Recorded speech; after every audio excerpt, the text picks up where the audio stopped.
Começa agora o programa Diz Aí. Aliás, o quadro dentro do programa Central 2.0. E essa é a parte onde falamos sobre a palavra de Deus. Você de casa é o meu convidado para ficar juntinho com a gente até o final. Temos também um convidado aqui nos estúdios e que honra, que alegria recebê-lo mais uma vez. Meu chefe também. Seja bem-vindo, Anderson Nascimento. Júlia, muito boa tarde para você de casa. É uma alegria estar aqui. Toda vez que eu venho aqui é sempre um assunto muito interessante que a gente vai conversando. E você de casa, eu fico muito feliz de ter você aí participando com a gente, compartilhando esse momento. Espero que hoje seja uma outra marca na nossa vida. Sim. Porque cada programa que a gente faz, cada assunto que a gente conversa, é um crescimento tão grande pra gente, né? E hoje vamos falar sobre saúde mental. Quantas pessoas não serão ajudadas, esclarecidas através do programa de hoje, né? É verdade. E é um assunto que a gente nem gosta, né, Anderson? Os dois estão cursando psicologia. Toca aí! Psi. Sim, né? exatamente. Então, a gente é chamado assim, né? Futuros psi. E aí a gente... Olha que hoje eu não pedi pro Anderson vir de jaleco, mas até o jaleco dos atendimentos ele tem. Jalequinho. Doutor Anderson. Não é, gente? Olha só. Bom, pessoal, hoje nosso tema é muito importante. Vamos falar sobre a relação entre a fé e a saúde mental. Anderson, esses assuntos realmente estão ligados? Tipo, o que a Bíblia vai dizer sobre saúde mental? Então, é interessante, né? Porque o salmista Davi, ele já vinha falando sobre a saúde mental nos Salmos. Ele abriu o coração, né? Derramava ali. Porque choras minha alma, de forma que ele conversava com a própria alma. Sim. Isso prova que aquele texto do Novo Testamento que fala que a palavra de Deus é uma espada de dois gumes que separa espírito e alma, osso e medula. O salmista Davi já sabia disso lá atrás. Talvez não tivesse a consciência, mas já falava sobre isso, né? Pois é, porque assim, na época do rei Davi, antes de ser rei, ele já conseguia identificar quem era ele e a alma dele. E ele falava com a própria alma, ele chamava a atenção para que a alma obedecesse aquilo que ele acreditava. Ele doutrinava a alma dele a obedecer o Espírito, Exatamente. A esperar e confiar no Senhor. Pois é. E aí você percebe que Espírito e alma estão muito juntos, estão muito próximos, tanto que é só a palavra que consegue separar um do outro. E aí vem uma grande questão.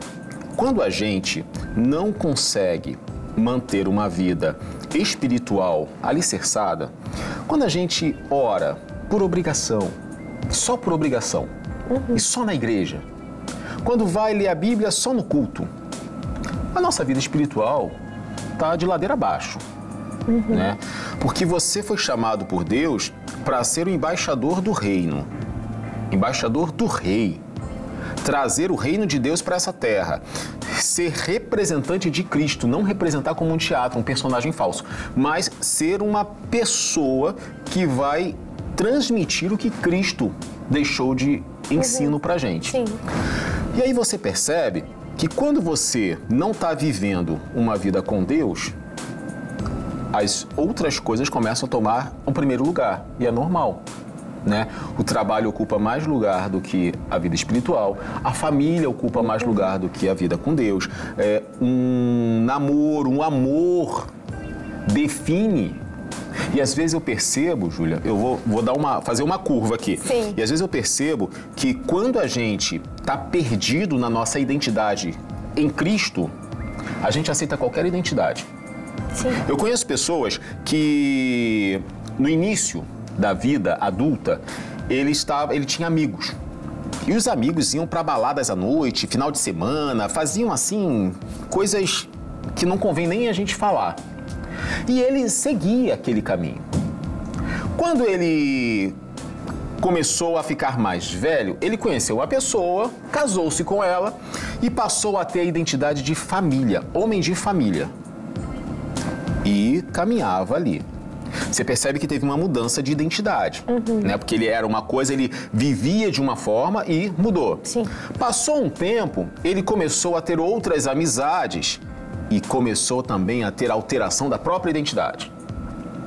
E depois de um tempo, mudou-se de novo, já fez um monte de coisas na vida, já tomou outras decisões, porque a identidade não estava formada em Cristo.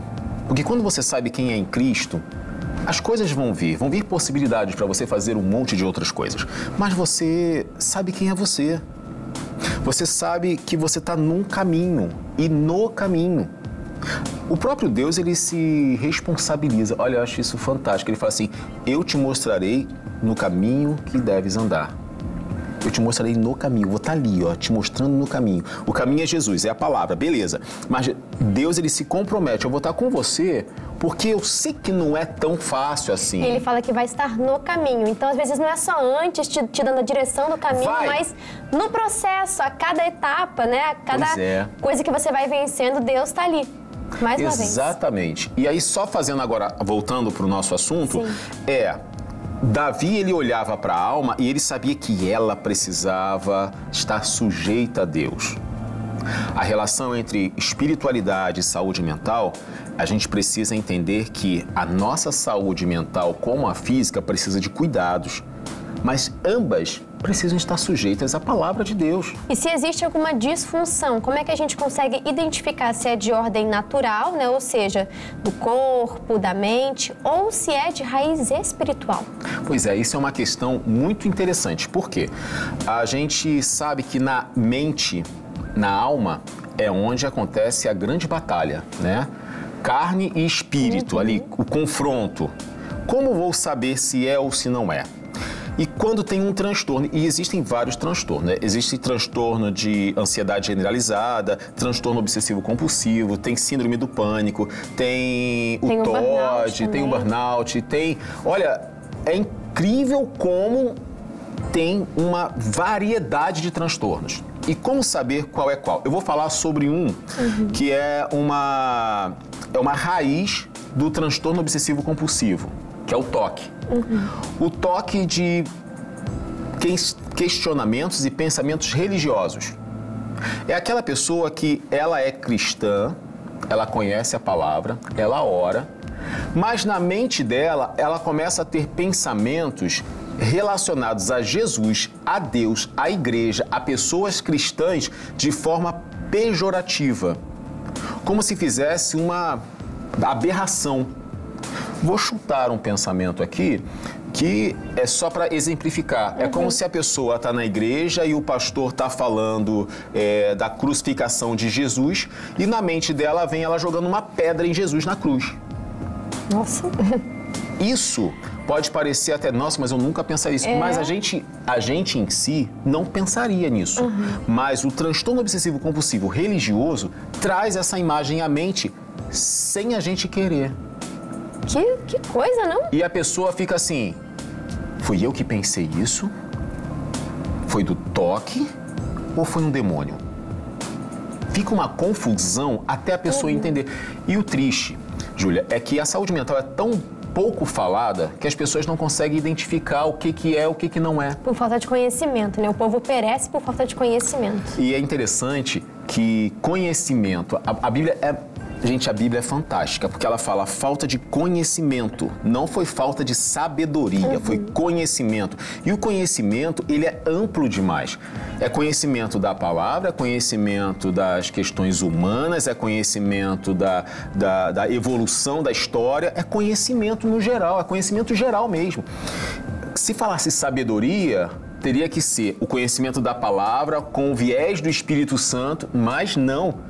A Bíblia é tão clara, ela é tão simples que ela fala assim, ó, se você não tiver conhecimento das coisas, você vai sofrer. A própria verdade que liberta, o que liberta é o conhecimento dela. Ela por si só não vai fazer muita coisa, é o conhecimento da verdade. Exatamente. Eu não sabia fazer nada na cozinha. Se eu não buscasse... Hoje em dia eu vejo a sua esposa postando, o outro se aventurando na cozinha. Gente, olha, é muito divertido, eu gosto muito de fazer comida. Eu não sabia que era divertido, porque é um momento que eu tô ali, Eu acho o máximo quem consegue pegar os ingredientes tudo separado e transforma num banquete. Então, quando eu vejo um negócio assim que fiz, ficou bonito, ficou gostoso, eu falo assim, caraca, consegui. Então, assim, se eu não tiver o conhecimento de como fazer um arroz, eu vou morrer de fome. Se eu só tiver arroz para fazer e eu não souber fazer, eu vou comer o quê? O grão puro, cru? Agora, Quando a gente tem o conhecimento, a gente começa a saber com o que a gente está lutando. Ah, mas olha só, se é do toque esse pensamento de jogar uma pedra em Jesus, na cruz, então não é uma questão espiritual. Bom, peraí. Tudo que foge da normalidade é algo maligno. Porque Deus não nos criou com defeitos. E tudo vai começar também no pensamento. Sempre. E ali o diabo, ele é muito sugestivo também. Isso desde lá, nem digo Antigo Testamento, é bem lá do Gênesis, né? Da primeira manifestação ali. Exatamente, ele é muito sugestivo, ele tenta entrar na sua mente, ele coloca dúvida no seu coração, faz você questionar as coisas de Deus. Então, pensamentos, mente, cuidado. Aqui é um campo muito perigoso que o diabo sabe o poder que tem. Quem mandou foi o Lucas, e ele escreveu assim: me chamo Lucas, tenho 23 anos e fui criado em um lar evangélico. Recentemente, tenho enfrentado algo totalmente novo para mim. Estou no final da minha faculdade, na fase do TCC, e comecei em um novo emprego também. Um dia, ao final do expediente, fui tomado por uma crise de ansiedade e nem mesmo consegui identificar o que estava acontecendo naquele momento. Algumas pessoas me ajudaram e precisei me ausentar naquele dia. Depois disso, tive episódios semelhantes algumas outras vezes. O problema é que, por ter crescido em um lar evangélico e na igreja, sempre ouvi que deveria recorrer apenas à oração, que isso era uma questão espiritual. Então me sinto errado por considerar procurar um psicólogo, um especialista, não sei mais o que fazer e estou começando a ficar com medo. Como é que a gente pode ajudar essa pessoa? Diz aí, Anderson. Nossa, é um negócio que gera uma bola de neve. Né? Primeiro, vamos lá. A questão de você ficar ansioso não quer dizer que você tem um transtorno de ansiedade. Porque a ansiedade é uma coisa normal para todo mundo. Tanto que a Bíblia diz, não andeis ansiosos por coisa alguma. Já é uma referência de que a gente não tem com o que se preocupar. Mas o ser humano se preocupa, fica ansioso. E o corpo, ele reage, né? Por exemplo, você já percebeu que muitas pessoas falam isso? Ah, eu tive tanto medo que eu acabei urinando nas calças e foi assim, horrível. Sabe por que isso? Porque se a gente for olhar a nossa, eu vou falar um termo aqui, mas eu vou explicar, ancestralidade, né? Lá dos primórdios. O que acontecia naquela época? Podia vir uma onça, o camarada tinha duas escolhas. E aí é uma parte do nosso cérebro que define, ou foge, corre, ou luta, avança. Lutar com a onça. Não dá. Fugia. Parece que eu ganhei da onça. Exato. O cara fugia. Sim. Como é que o corpo reagia para ajudar o cara a fugir? Eliminando o líquido. Sim. E por isso, as pessoas, às vezes, quando tomam um susto, elas urinam nas calças. E se preparam para a fuga. Para a fuga, porque o corpo precisa estar leve para fugir. Então, assim, a gente vai ficar ansioso quando tiver uma prova, como TCC, por exemplo. Que é o caso dele, né? Um novo trabalho, terminando a faculdade, o TCC, 23 anos, a cobrança começa a aumentar. Então, é uma adrenalina muito grande. O corpo, ele vai reagir. E aí, é a vontade de urinar, é o suor frio, é o taquicardia, né? O coração começa a bater mais forte, é falta de ar. Existem alguns recursos naturais e comuns que isso ajuda bastante. Por exemplo, quando a gente começa a ficar nervoso, o coração bate mais forte.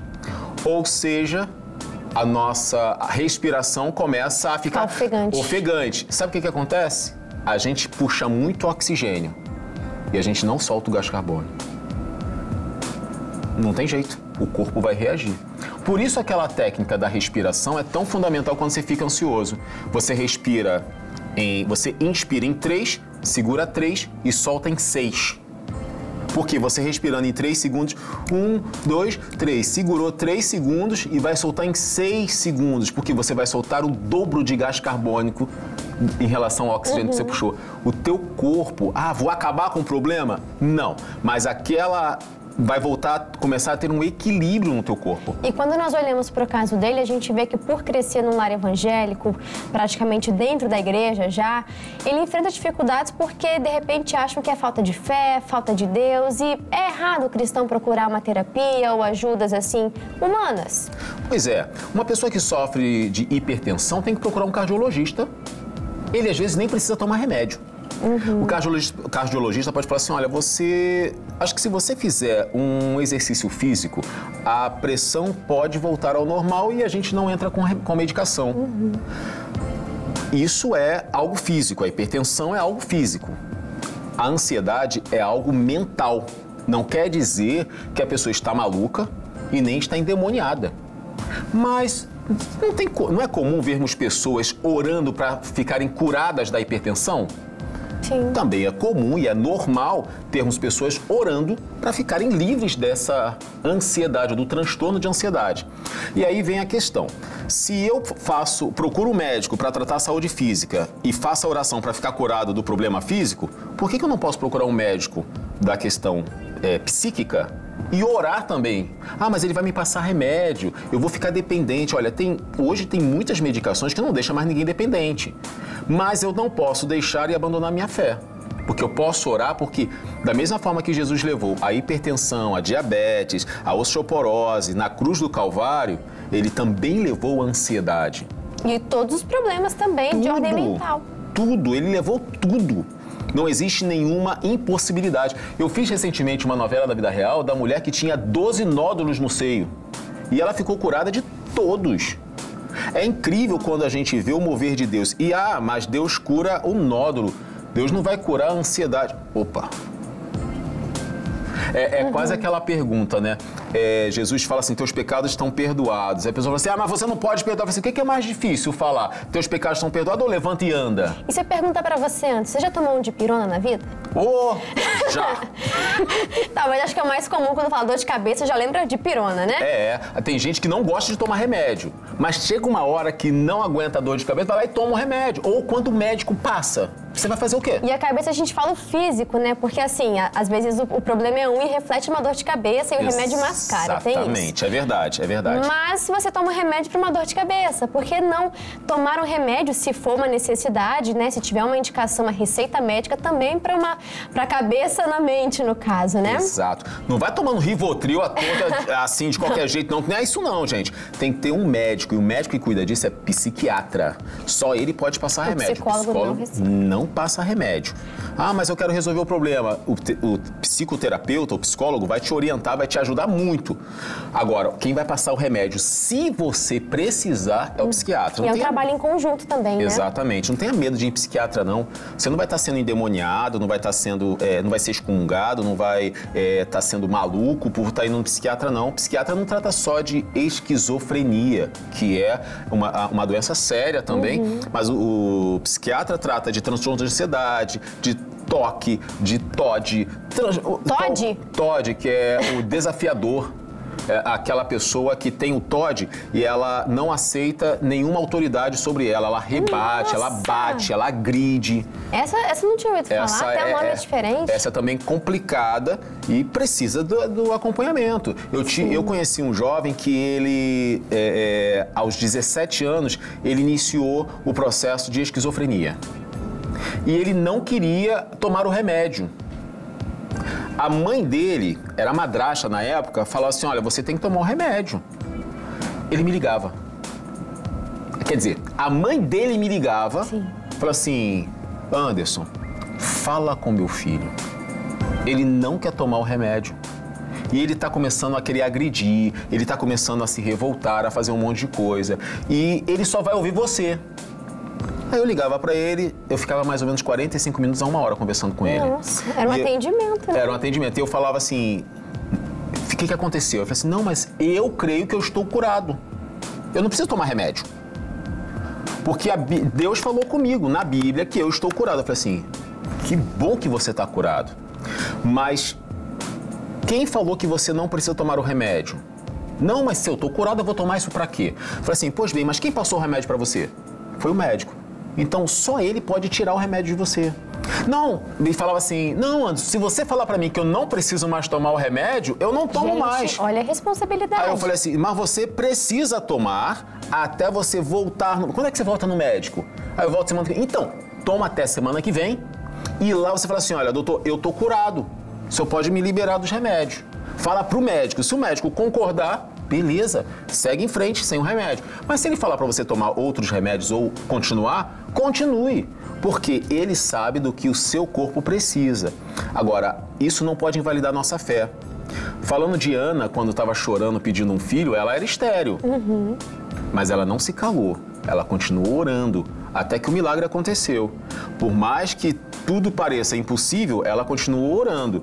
Por mais que se libertar de um transtorno, não conseguir ter equilíbrio, e tem bipolaridade, né? Tem transtorno de personalidade, tem um monte de coisa. Mas é preciso conhecimento para poder descobrir o que é. Converse com alguém que realmente saiba e vai poder te orientar. Senão você fica com muitas teorias. Não vai pesquisar no Google não, gente, isso. Nem no chat GPT. Assim, eu tenho isso. Ali não é médico. Ali ele vai te dar a resposta de Google. Né? Mas procura alguém para fazer um atendimento só para você poder entender. Por quê? Quando você sabe qual é o problema, você tem como repreender. E quando você sabe qual é o problema, você também vai conseguir diagnosticar e perceber, olha, isso aqui é do problema. Peraí, então deixa eu orar isso daqui. Isso daqui é meu porque eu preciso mudar. Quando Davi falou, aquieta minha alma, quietinha aí, é porque ele sabia que a alma dele estava atribulada. Sim.